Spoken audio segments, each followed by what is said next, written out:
ഇന്ന് ഒരു vegetable garden ഉണ്ടാക്കിയാലോ? ഞാൻ ചെയ്യാൻ ഇഷ്ടപ്പെടുന്ന രണ്ട് കാര്യങ്ങളാണുള്ളത്. അതിൽ ഒന്ന് വന്നിട്ട് ഗാർഡനിങ്ങും രണ്ടാമത്തേത് പെയിൻറ്റിങ് പിന്നെ ക്രാഫ്റ്റ്. ഇത് രണ്ടുമാണ് ഞാൻ ചെയ്യുന്ന രണ്ട് കാര്യങ്ങൾ.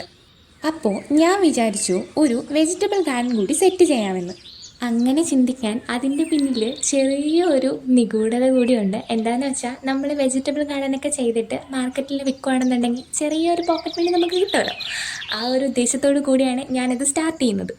നമ്മുടെ എല്ലാ കാര്യത്തിനും നമുക്ക് മറ്റുള്ളവരെ ഡിപ്പെൻഡ് ചെയ്യാൻ പറ്റില്ലല്ലോ. അപ്പോൾ ചെറിയ ചെറിയ കാര്യങ്ങൾക്കാണെങ്കിൽ കൂടി നമ്മളുടേതായിട്ടുള്ള ഒരു ഇൻകം ചെറിയ രീതിയിൽ ക്രിയേറ്റ് ചെയ്ത് തുടങ്ങിയാൽ അത് ബെറ്റർ ആയിരിക്കും എന്ന് തോന്നി. അപ്പോൾ ഞാൻ അങ്ങനെ ആലോചിച്ചപ്പോൾ എനിക്ക് കുറച്ച് ഇഷ്ടമുള്ളതും ചെയ്യാൻ താല്പര്യമുള്ളതും ആ രീതിയിൽ സമയം കൂടി കിട്ടണം. ഞാനൊരു സ്റ്റുഡൻ്റാണ്. അപ്പോൾ എന്നെപ്പോലെ സ്റ്റുഡൻസ് ഒരുപാട് പേര് കാണും ഇങ്ങനെ കുറച്ചൊക്കെ ഒരു പോക്കറ്റ് മണി ഉണ്ടാക്കണം എന്നുള്ള ലക്ഷ്യമുള്ളത്.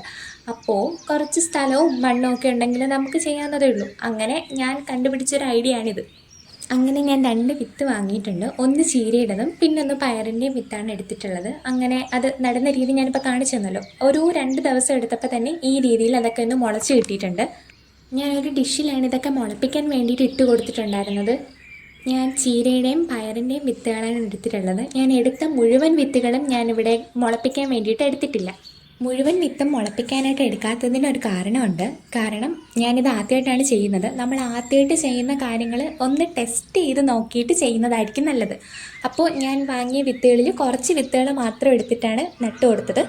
ഞാൻ പറഞ്ഞല്ലോ 2 ദിവസം കഴിഞ്ഞപ്പോൾ തന്നെ ഇതൊക്കെ മുളച്ച് കിട്ടിയിട്ടുണ്ടായിരുന്നു. അത് കഴിഞ്ഞ് ഏതാണ്ട് ഒരാഴ്ച ആയപ്പോഴത്തേക്കും പയറൊക്കെ നല്ല രീതിയിൽ പയറിൻ്റെ വിത്തുകളൊക്കെ നല്ല രീതിയിൽ വളർന്നു വന്നിട്ടുണ്ടായിരുന്നു. പിന്നീട് ഞാനതിൻ്റെ മണ്ണോട് കൂടി ഈ ഡിഷിൽ നിന്ന് ഇളക്കിയെടുത്തിട്ട് മണ്ണിലോട്ട് നട്ടു കൊടുക്കുകയാണ് ചെയ്യുന്നത്. അതിൻ്റെ അപ്ഡേഷൻസൊക്കെ ഇനി വരും രീതിയിൽ ഞാൻ കാണിക്കാം.